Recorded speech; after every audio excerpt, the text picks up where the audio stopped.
Hello and welcome to Zimstate Media. A socialite Anna Chipepihonde recently celebrated her 31st birthday. In an emotional post shared on her birthday, Honde said that the day was not just an ordinary birthday. Because she's becoming a mother, she described the unborn baby as the biggest gift and said it is growing right under her heart. Honde reflected on how pregnancy has changed the meaning of her birthday. Being pregnant on my birthday makes every wish feel bigger, every prayer feel louder, she wrote.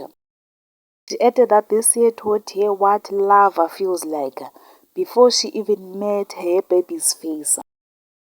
The soon-to-be mother said that she's feeling many emotions at once. I'm happy, I am emotional, I'm tired, I'm glowing, I'm scared and brave all at once.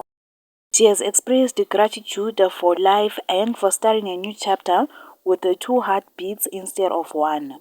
Honde closed with "Here's to me, to my baby, and to all the beautiful chaos coming our way." For more stories, please do like and subscribe.